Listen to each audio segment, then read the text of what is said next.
All right. Happy Wednesday, everybody, and welcome. I hope if you're anywhere along the southern coastal U.S., I hope you all are staying warm. We want to thank you for taking time out of your day to join us for this week's webinar. We are going to be talking about brachycephalic obstructive airway syndrome, and we're thrilled to have Dr. Shadi Arifej here today to present on this topic.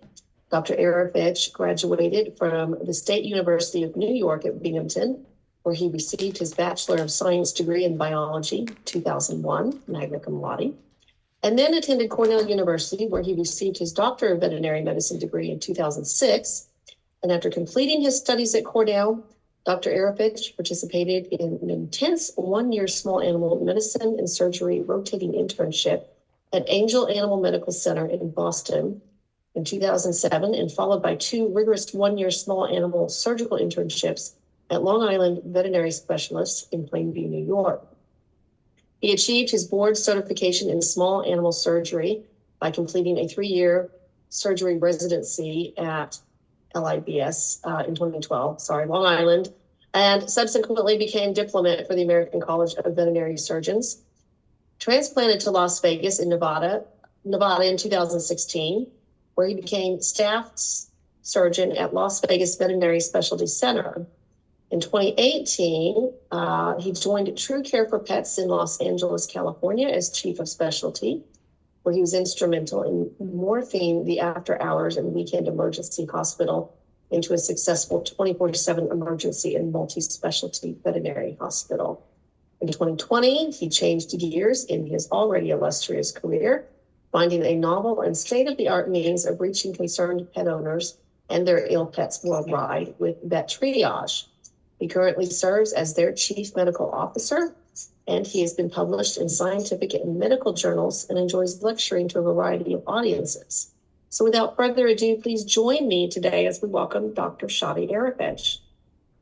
Thank you so much. Thank you, Zomedica, for sponsoring this webinar, and thanks to those who are listening and watching it. I do have proceedings available if folks want to reach out that are going to be way more detailed than this talk will be. This talk is intended to be very clinical, hopefully things that you can apply to your everyday clinical life, but I do have more detailed proceedings if desired. This is me, as you've already heard. Here's my background, and we'll start with this outline.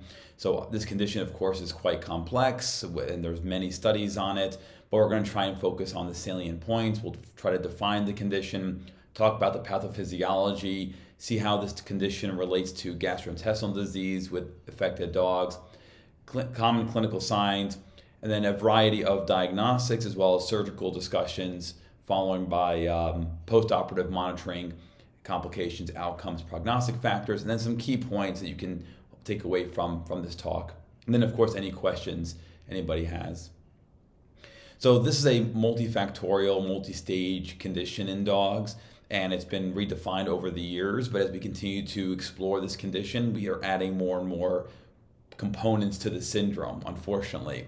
But in general, this is a condition affecting brachycephalic dogs and have some combination of these conditions plus more that I do not have listed: elongated soft palate, hypoplastic trachea, nasopharyngeal stenosis, stenotic nares, everted laryngeal saccules, everted tonsils, and laryngeal collapse. And there are more as the studies progress. Of course, you can see the pictures here of all the different brachycephalic dog breeds, and dogs like French Bulldogs, for example, are known to be, if not the highest, one of the most commonly adopted pets. So this condition is quite important. When you look at the pathophysiology of this disease, there is some level of timeline with it. Most of us believe that it begins with the stenotic nares, and they're born with stenotic nares, and it increases the airway resistance in their nasal cavity, which then increases airway resistance downstream. So it begins with the nares, we believe, and then from there contributes to increased resistance in the nasopharyngeal region, which causes collapse of that region. This then over time causes a thicker, longer, soft palate, which then further compresses the oropharyngeal and nasopharyngeal compartments, compressing the air volume in those regions. And then that progresses over time to everted saccules, everted tonsils. From there, you then have laryngeal collapse, And it doesn't just stop with the upper airway changes. Over time, it'll affect the lower airway, and then even the cardiovascular system with tracheal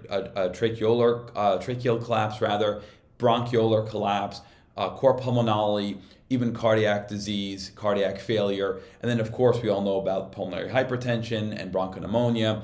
So we believe it begins with the nares and then progresses from there, which is one of the arguments made for trying to intervene with these dogs a little bit on the earlier side before they develop all these secondary changes. So in the center picture, you can see a stenotic nares and a brachycephalic dog.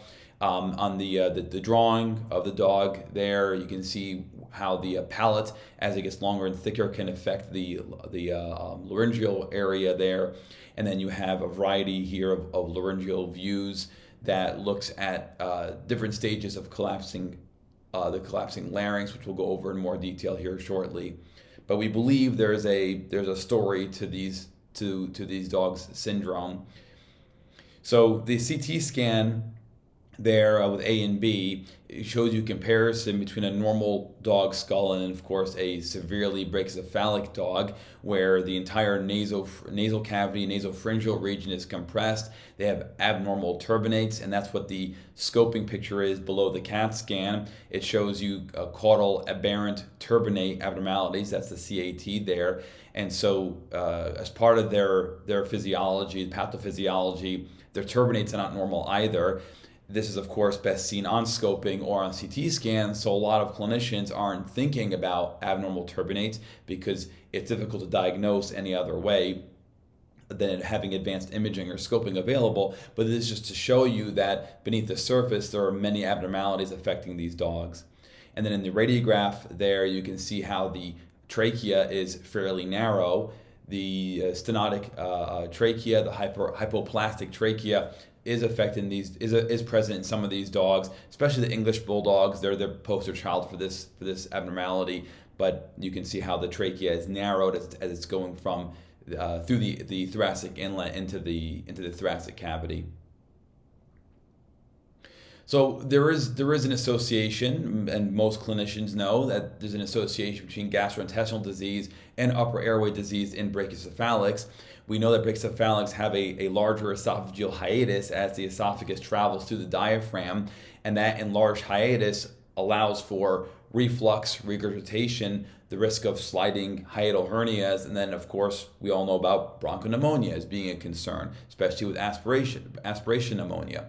So that's just one example of others. We know that these breeds are prone to developing congenital pyloric stenosis. That's the drawing in the bottom right. You can see the pyloric thickening there, and that's part of brachycephalic disease. They're the most common breeds affected with pyloric stenosis. So the question is pyloric stenosis, for example, in any way related to their upper airway disease?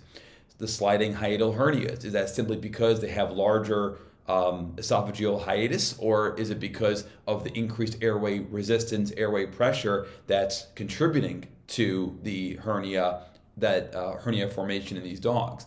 And then the radiograph in the top left with the yellow arrows, that's showing you megaesophagus. We know that megaesophagus is caused for a variety of reasons in non-brachycephalic dog breeds, but we also know that megaesophagus can occur with chronic esophageal reflux and esophagitis.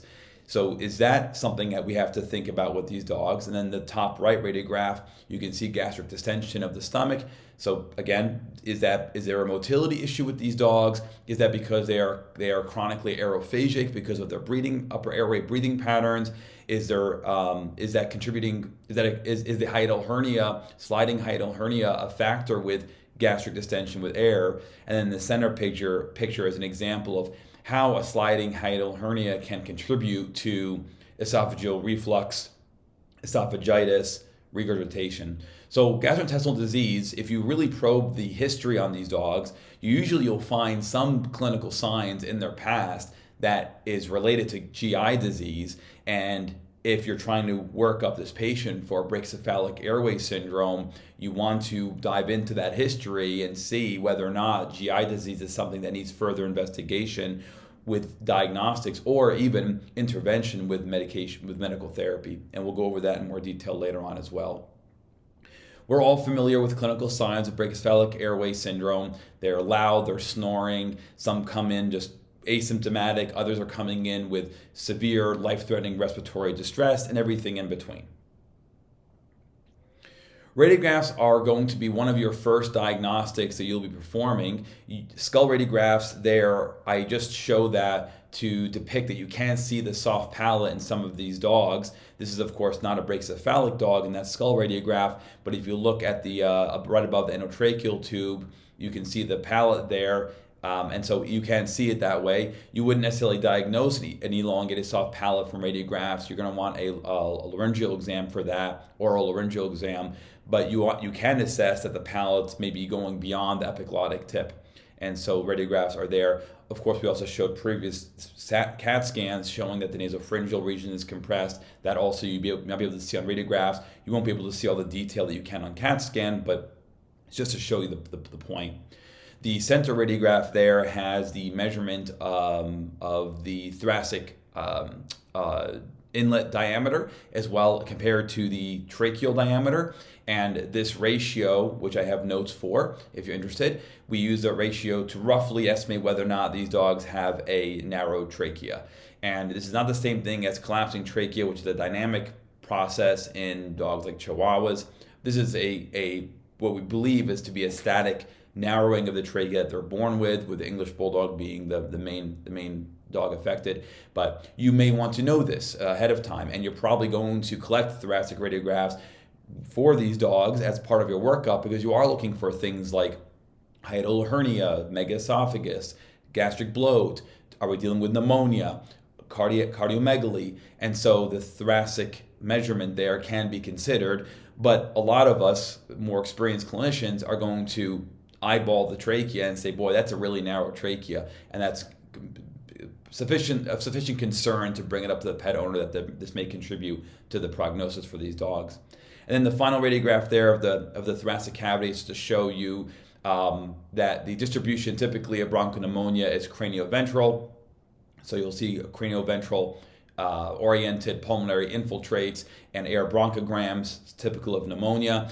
I will mention my slight pet peeve when we talk about aspiration pneumonia, because a lot of us assume that if we see pneumonia on radiographs, we go right to aspiration, which is not always true. And unless you have a way of proving that this is aspiration, I tend to prefer sticking to bronchopneumonia of whatever cause, whether it be aspiration, viral, bacterial, fungal, etc.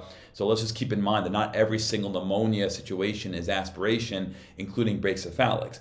If there's a history of regurgitation, vomiting, and then pneumonia subsequently develops, you can suspect aspiration, but I think we overuse that term clinically speaking. And we forget that there's other causes of bronchopneumonia, not just aspiration pneumonia.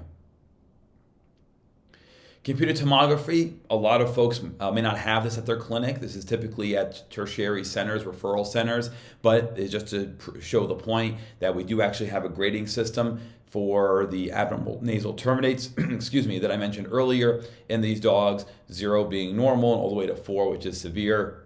So whether or not we are going to tackle these, there are studies that attempt at dilating these areas in these dogs or removing turbinates, but there's not enough data, in my opinion, yet to give us a standard approach to these.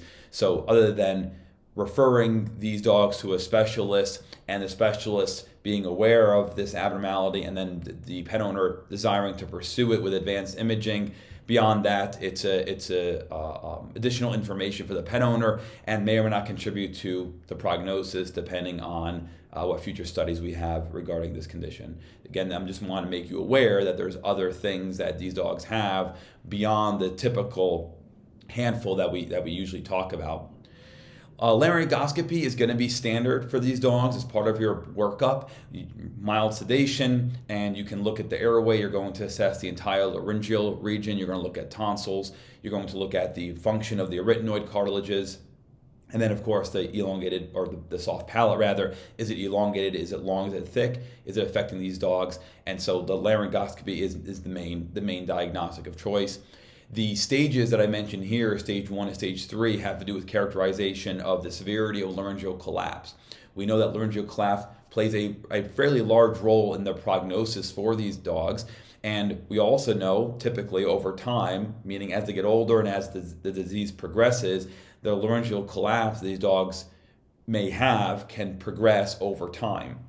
So stage one is when the laryngeal saccules are everted. That's in the bottom left picture there. You can see those soft pink structures behind the arytenoids that are elevated. Those are everted saccules, and that's usually considered stage one laryngeal collapse. Stage two laryngeal collapse involves now the cuneiform process of the larynx. So in that schematic, in that drawing there, you can see the cuneiform process. And when that begins to have an inward motion, that's stage two. And stage two also includes stage one. And then stage three is the most advanced stage, where you not only have everted saccules and cuneiform process deformation, but now you have corniculate process involvement as well. And you can see that in the drawing also. And so that's the staging, the progression of laryngeal collapse. In the scoping picture up top, you can also appreciate that the arytenoids are swollen and edematous.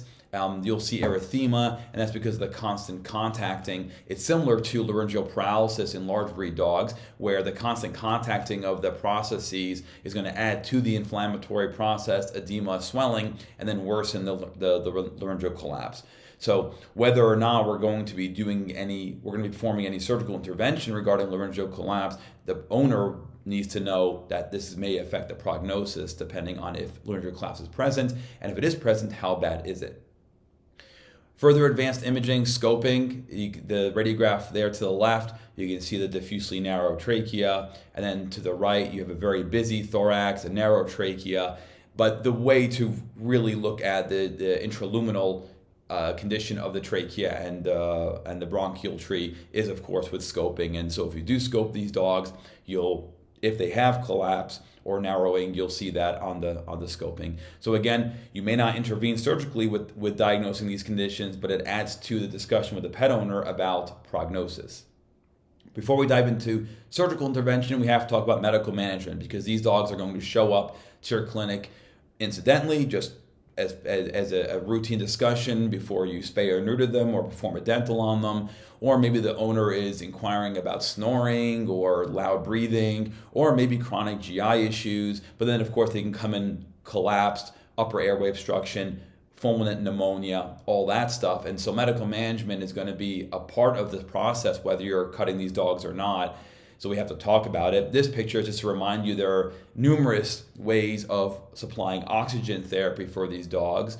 And one of the more common ones, or one of the more popular ones rather, in the literature now is nasotracheal intubation, to be able to administer a high dose of oxygen with a cannula going from the nares into the oropharynx, the oral cavity, and then into the trachea, to try and get a higher rate of oxygen therapy towards the lower airways.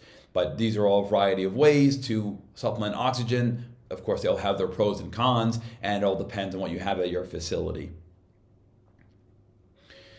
There's lots of literature on medical management, and of course it's going to depend on your own experiences as a clinician, as well as what you have accessible at your hospital and what's indicated. For the most part, what I will comment on is my own experiences with this, and some studies have shown, or at least tried to support the fact that giving dogs, for example, antiemetics, prokinetic drugs, proton pump inhibitors, antacids may decrease the risk of regurgitation post-operatively in these dogs. I think these studies don't support the claim that the risk of bronchopneumonia is lessened post-operatively with the use of these gastrointestinal medications, but it does decrease. It seems that the regurgitation rate is lower. I will routinely give these dogs, at minimum, at the time of induction and intubation, at least one dose of metoclopramide, and most of us nowadays use Cerenia as part of our pre-anesthetic protocol, whether it's a Brachycephalic or any other dog undergoing anesthesia. So Cerenia is a great option, a single dose of metoclopramide as well. And then regarding the steroid part of this, the same thing. The studies have shown that using dexamethasone for these dogs preoperatively at the time of intubation may decrease the risk of regurgitation, doesn't change the pneumonia risk. As far as we know, we need more studies with larger number of dogs, but I do routinely give these dogs anti-inflammatories because I am planning on cutting them, and we all know with surgery you're going to have an addition of hemorrhage, swelling, inflammation, which is going to contribute to the already present upper airway obstruction. So for me, steroids are part of the process. Obviously, there's no one size fits all, and you have to use your own judgment. And then, of course, we have sedatives there, tranquilizers, acepromazine, propofol. These are all ways to try and calm these dogs down when they're coming into you with a severe upper respiratory obstruction. You want to be able to capture their airway, but you also want to, as you're capturing the airway, perform your laryngeal exam, diagnose the condition or conditions that this dog has under slight sedation. So enough sedation to capture the airway, intubate them, but also enough sedation to look in their oral and laryngeal cavity. I bring this slide up just to make the point of convenience. This is considered a dirty surgery with brachycephalic airway syndrome, but if you're going to cover them with antibiotics, beyond, of course, bronchopneumonia, which probably requires more heavy hitting antibiotics, if you are going to treat them with antibiotics for extra coverage, I like convenia. This is not to promote its use in airway disease or respiratory surgery, but more to say if you're going to try and treat these dogs with antimicrobials, convenia is a good way of trying to bypass the oral cavity because these dogs already may have gastrointestinal issues, and give them 2 weeks of antimicrobial coverage. I bring up Simple Stuff there as another example. It's once a day, so it's a bit easier to administer, but again, whether or not you use antibiotics in these dogs is going to be up to you. And then tracheostomy. There are plenty of studies with tracheostomy as a helpful factor to try and stabilize these dogs that have severe upper airway swelling, and you have to find a way to capture the airway. So temporary tracheostomy. There's also temporary tracheostomies for those dogs that are diagnosed with severe laryngeal collapse. There are dogs that have postoperative upper airway obstruction, and they need a temporary trach. And then there's the rare dog that needs a permanent trach. And this all comes down to the case itself, owner compliance, what the goals are here with it. And so this is a procedure that you could learn, you could teach yourself with cadavers at your practice. You do need some specialized equipment for it, but for the most part, it's a pretty straightforward procedure. You just want to make sure you're comfortable with performing it on cadavers first before you actually use it in real situations. But it can be a lifesaver. It's meant to be a lifesaver for dogs, especially if you're having trouble intubating them. So surgery. There are multiple techniques, multiple opinions on what surgeries you perform, when do you perform them, the multi-level surgery scheme. It all depends on your experience. And the nares, it will be the starting point for repair for these dogs. In the picture at the bottom left, you can see the before and after of a dog that's had the resection of the nares. You're trying to open the nares as much as possible. You also want them to be symmetric. So I frequently find that because I'm a right-handed surgeon, I usually repair the right nares first. I then go to the left, and I'm like, oh man, the left looks really good compared to the right, and then I'll go back and redo the right one. Because I do want symmetry, and I do want it to be cosmetic as well. The owners are going to see it. And so it's somewhat more of an art than a science with nares resection. The top drawing there shows different ways of repairing them. The earliest study that I know, or the youngest dogs in the study that I know of, is a 16-week-old Shih Tzus that had nares done. The idea there is if you can repair the nares ahead of time, maybe you can prevent the downstream sequela of Brachycephalic syndrome. So you do want to get to these dogs early. I don't know if there's any studies that are earlier than 16 weeks, and I'm sure some folks who are watching and listening to this may have performed nares resection in younger dogs. I just don't have any literature on it, but it'd be great if we eventually would be able to show that you can combine the spay and the neuter with this procedure for these dogs that are brachycephalic, that already have stenotic nares, but have not reached the point of having any of the other secondary changes. So that'd be great, but we'll see what the future holds. The center picture is how I position them. So first I'll repair the nares while they're in sternal recumbency, and then once I'm done with the nares, I'm going to look into the oral cavity and repair whatever I can repair. So I'll lift open the mouth like that. Whatever technique you want to use, but you open the mouth and then you're working. This is a tight space. These dogs have macroglossia, typically relative macroglossia, so an enlarged tongue. So the tongue is in the way. The endotracheal tube is in the way. You've got gauze there, and then you have these brachycephalics that have no oral cavity room, and so it's a tight working environment there. So use whatever assistance you need. And you can see there on the towel, there's a dental tool there to try and retract the mouth further. Just depends on how you're going to operate. There's going to be a lot of changes as you try to operate to figure out what's the best positioning for you. So that's the stenotic nares. And then when you talk about the palate, there are multiple techniques for palate as well. The top drawing there shows you kind of the traditional technique, the cut and sew. So as you're excising the extra tissue, you're also following it with suture, using a simple continuous pattern, because these palates are going to be thick and hemorrhagic, and so you're trying to control bleeding, maximize your visualization, and get the job done quickly. The picture there at the bottom shows the cut and sew technique as well, kind of the stages of it. Basically, your goal is to try and have it where the palate is going to end right at the epiglottic tip.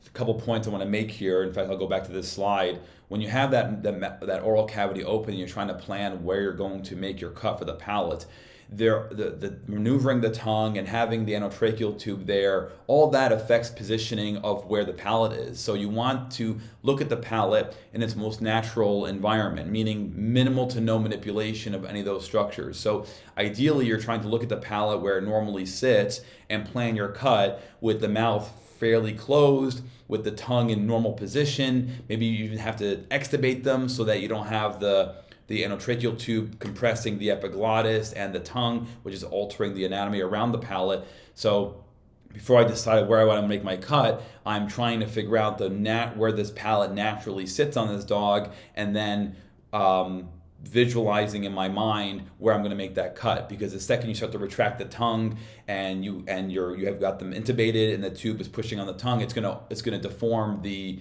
anatomy there. And if you cut these dogs too short, there's no going back.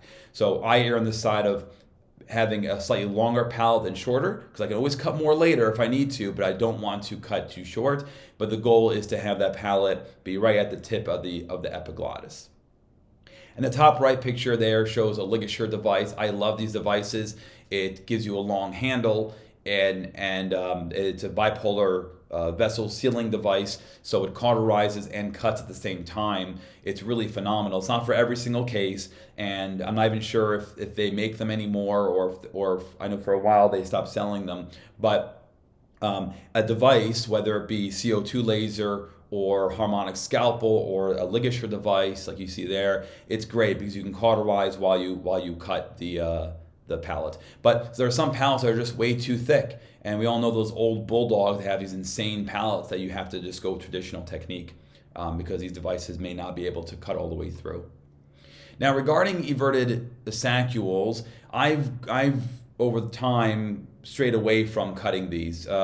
It's considered a secondary change on a primary condition, and I've diagnosed saccules before I operate these dogs, and then I remove the palate, and then I notice that they go away. There are studies that show these things don't go away, and so still mixed bag as far as whether or not these saccules have to be removed or not. It's judgment call there and communication with the owner, but you can either go with a sharp, you can clamp the saccule so you can compress the vessels, maybe 20 minutes, and then cut after that, or you can use the bipolar sealing device. There's also been cautery used for them, just whatever you have available, whatever works for you to try and remove them if you're going to remove them. But I go back and forth as far as whether or not we have to remove these.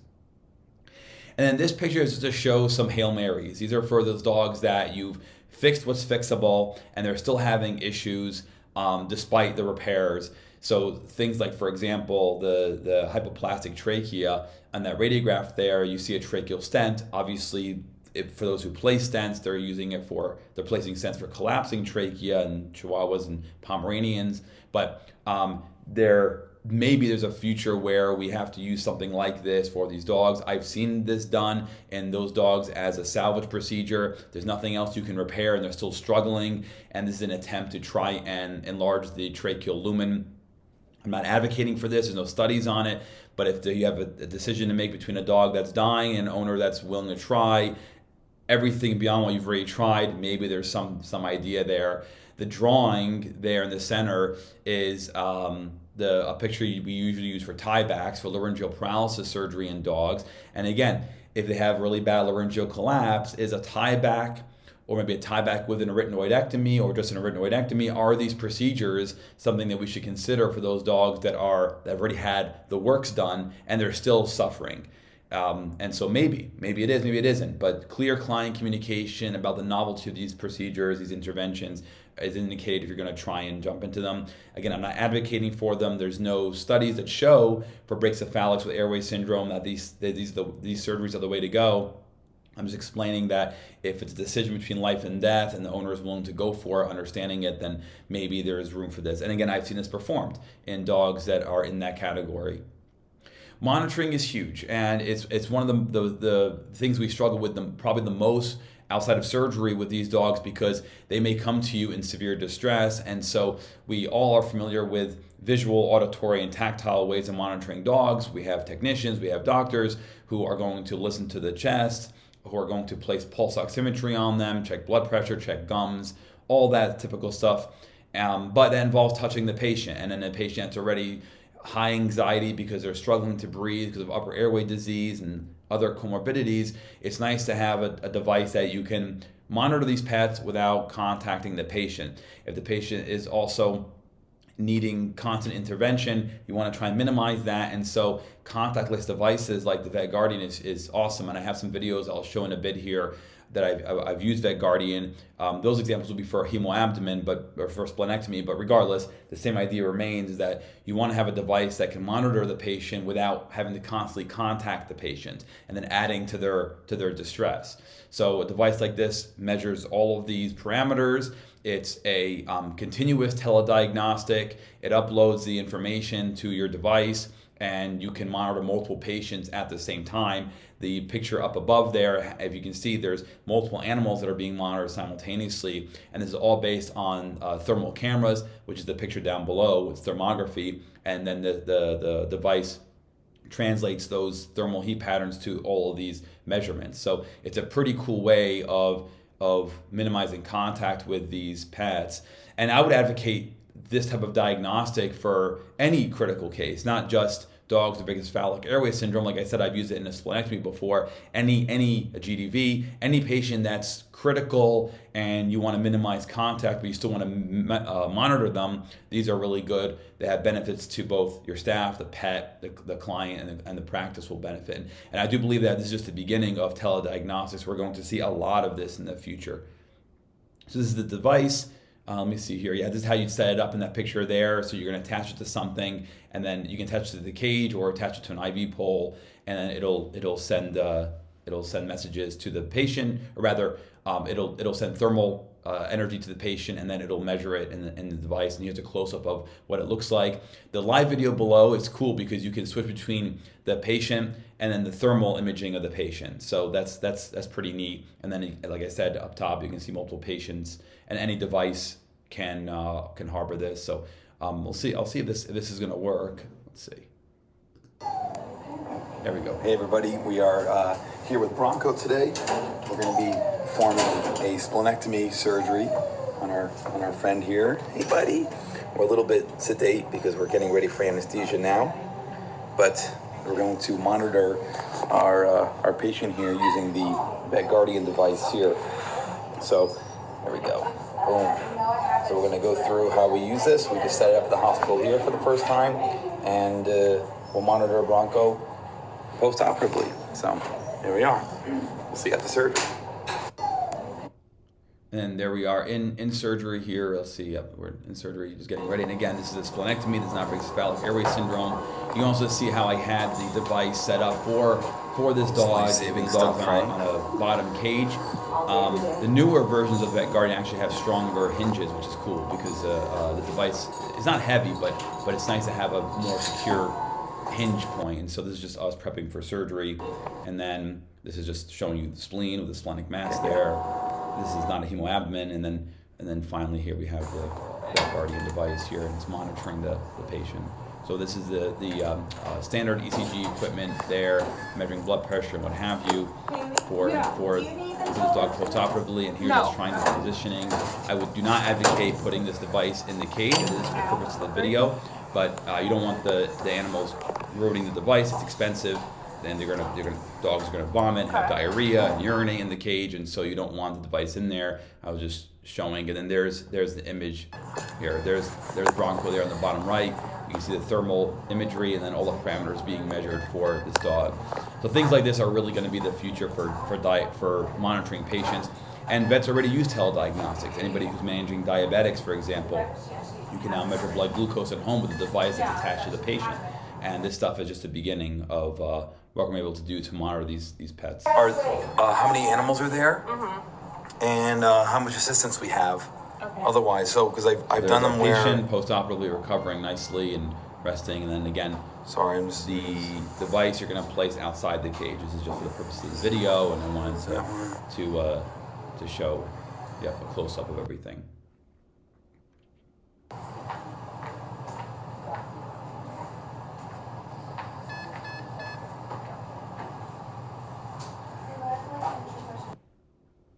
All right. So complications with surgery. There's a number of complications, of course. None of these will be a surprise to you, but we have to go over them. And of course, bronchopneumonia is probably number one concern for everybody.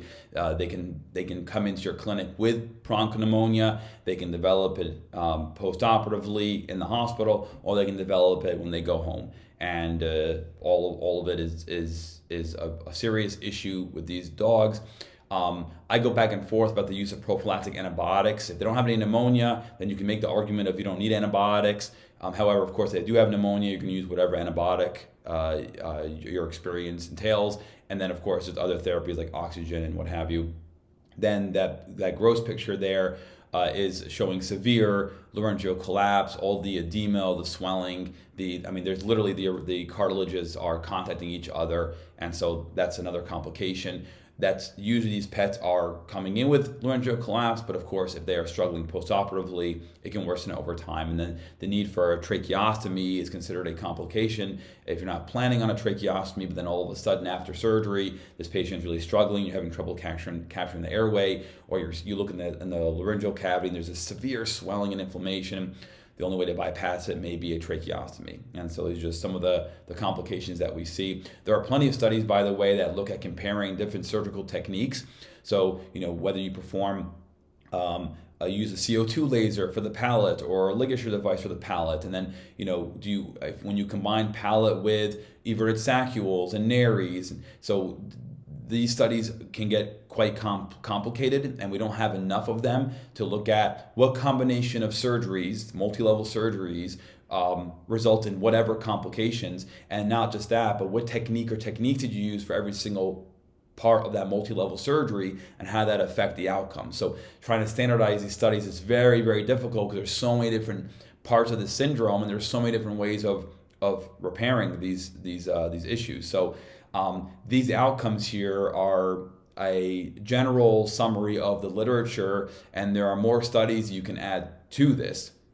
But in general, the improvement for these dogs is actually fairly high. Now, most of the studies that dictate improvement are doing so by client surveys or by communicating with the pet owner and not actually examining the pet. And of course, in order to look into the airway for these animals, you probably have to sedate them. And if you're doing that in a dog that's had surgery, doing great, most pet owners probably are going to be resistant to sedating the dog just for you to look and for the purposes of a study. But that's what we need to have, are more clinical determinations of improvement for these dogs. But client surveys do hold their place, and so improvement typically is somewhere between 85 to 100%. Many studies show 90% plus improvement for them. Thankfully, mortality can be fairly low. There's a wide range, 2.5% to 15%, because like I said, all these studies are different, and it all depends on what techniques they used and what type of pre-op intervention, intra-op, post-op. So it all depends. And of course, the signalments are everywhere. You know, there's a difference between having a 1-year-old dog and a 15-year-old dog undergoing these surgeries. So mortality fairly low, but also a wide range. Recovery by 6 months post-op considered excellent in 65% of dogs. By 6 months post-op considered good, 25%. 1 year post-op, 50% excellent, moderate, 48%, poor, and 2%. And I do believe that these recoveries are also affected by the presence of gastrointestinal disease. If there's a dog that's having chronic GI issues that were not addressed, and you repaired the Brachycephalic syndrome, the components that are repairable, and they continue to have gastrointestinal issues, well, that's going to contribute to esophagitis, reflux, regurgitation, risking pneumonia. And so we have to address the GI problems with these dogs. So resolution, wide percentage of resolution with GI issues, and that's because I think a lot of us either forget about GI disease, we don't investigate more thoroughly enough with these dogs, so we want to keep that in mind. And then those that have both the GI and the respiratory treatment versus only one alone, there's a higher rate of success. If you tackle both things, both gastrointestinal and respiratory disease, you tackle both, you're looking at just under 90% improvement with these dogs versus 68% if you only tackle the one. So you want to make sure to address these conditions in dogs. And I, just for folks who are maybe thinking or want to ask the question of, well, what's your GI regimen for them? Obviously, like I mentioned, there's a thorough history. And then you're going to talk to the owner about that history and about what diagnostics you may want to consider to further elaborate on what GI disease or diseases this dog has. How does that affect prognosis for that dog? And then preoperatively, I'm going to treat them with Cerenia and metoclopramide. Postoperatively, I actually have done metoclopramide CRIs, continuous rate infusions, in these dogs to try and prevent them from regurgitating post-op, especially for those dogs that have a history of it, like an obvious history of it, or if they even regurg intraoperatively or post-operative recovery, I'm getting on Reglan. Reglan CRI. Also, all of my dogs in the hospital are receiving some kind of antacid. Usually I'm using famotidine injectable, IV, BID, for these dogs as well. And for post-operative care at home, I have sent them home with at least 2 weeks worth of some kind of gastrointestinal medication. Usually it's either going to be famotidine or omeprazole. And I told some of these pet owners that we may want to consider having this dog on these antacids for life.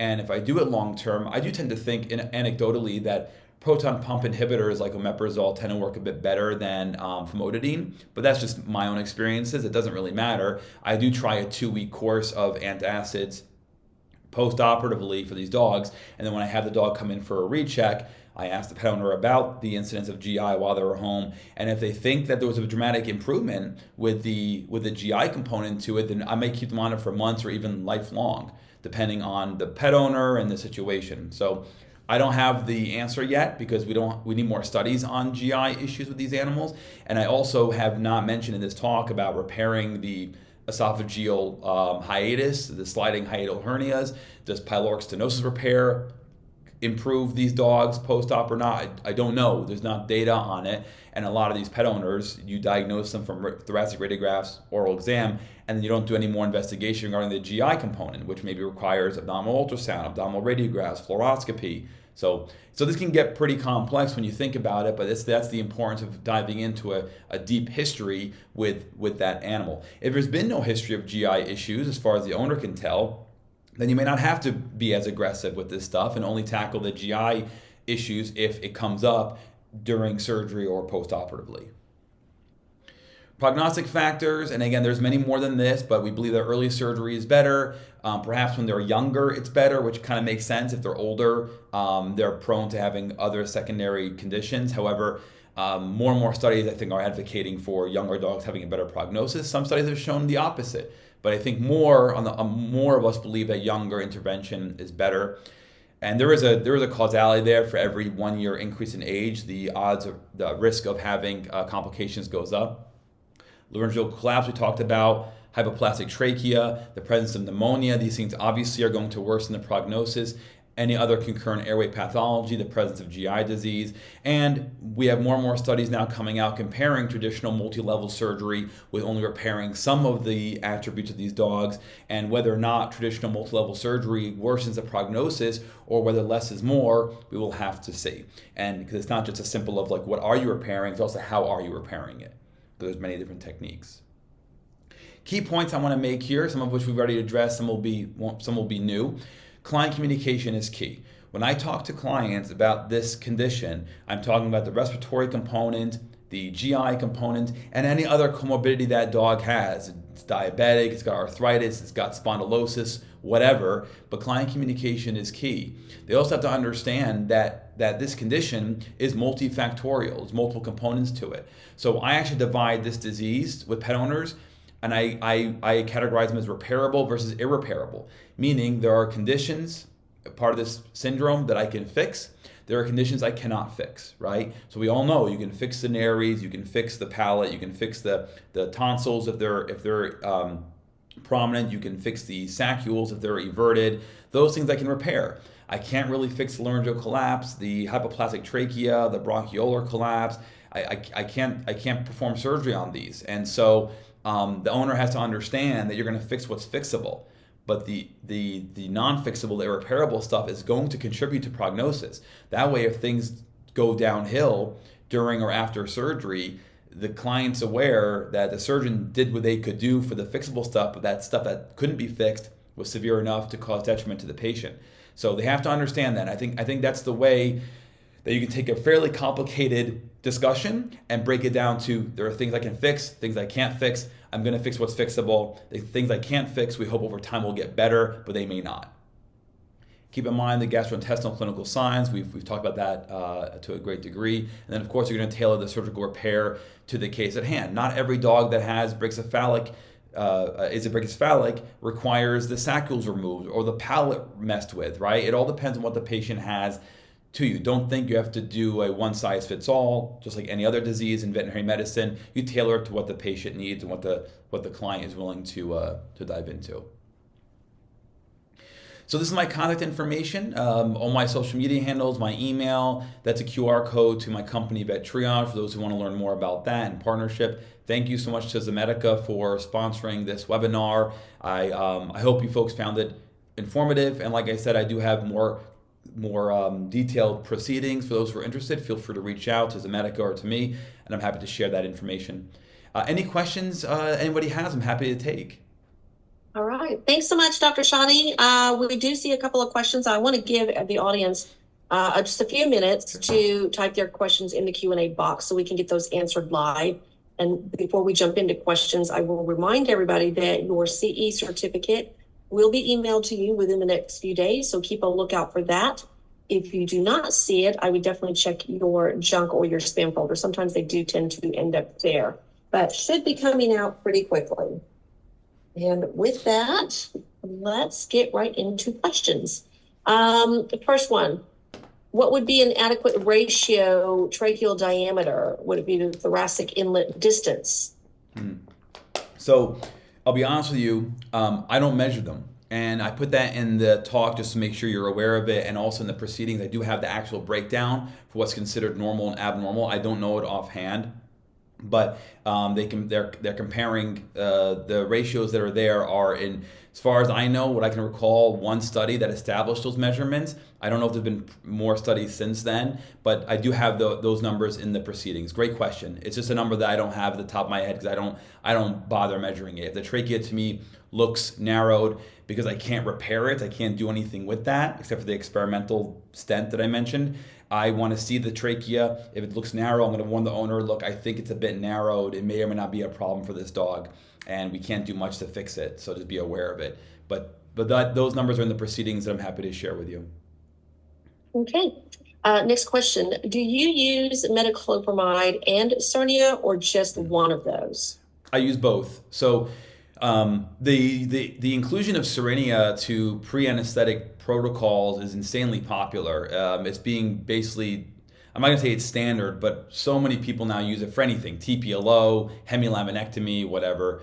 So Cerenia has become pretty much a main component to it. But so Reglan, I'm almost giving to every single one of these dogs, regardless, because the risk of having regurgitation and pneumonia is so high, or such a, I shouldn't say it's high, it's such a detrimental complication that I've become more aggressive with giving them metoclopramide. That being said, not every dog gets metoclopramide post-op. That depends on how they're doing.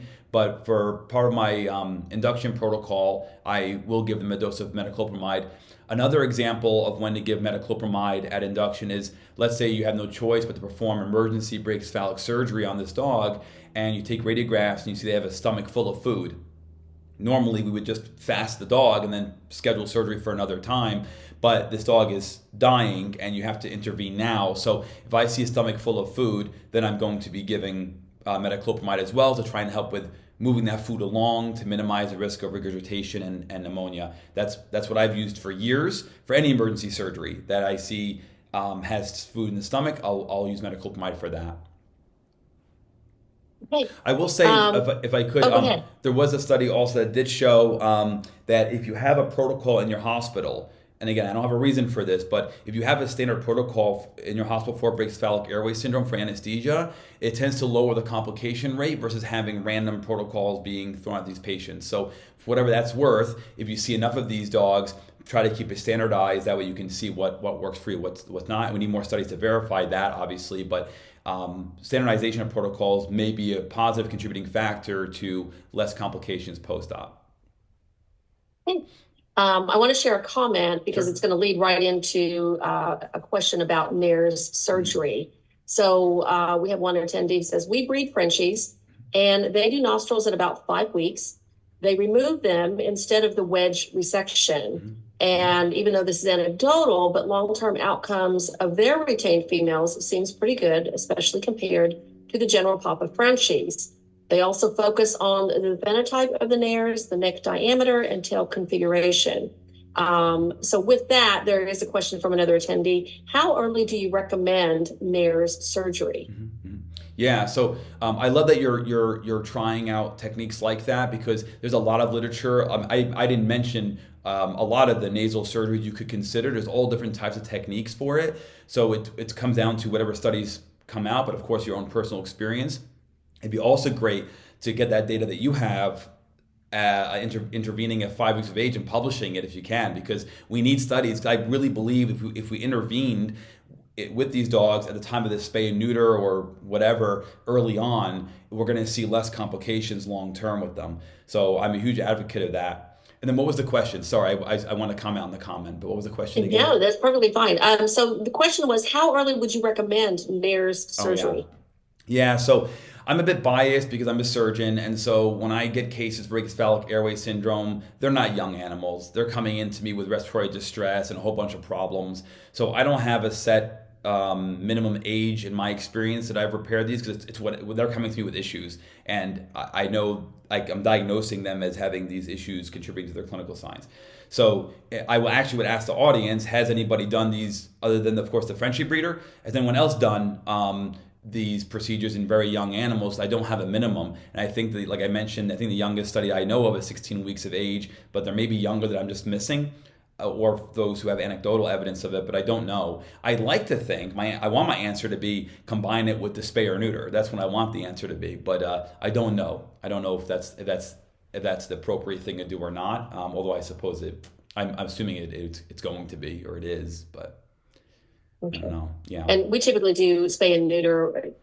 I've always heard 6 months. Can we do earlier than that on spay and neuter? That also is that's also a contentious point, right? Because now there's many folks talking about, do you spay or neuter them earlier? Is that better than later? Should you wait for their first heat cycle? Should you wait for them to hit maturity, then spay or neuter? And it's luckily, as a surgeon, I get referred spays and neuters are like high risk surgeries or ones that have pathology like pyometras and whatever. So I don't have to necessarily deal with spaying and neutering a puppy or kitten or something. But yeah, I don't know. I'd have to do a deep dive into the literature and see what folks are saying about it. But even that is a fairly heated discussion, I would say. Okay.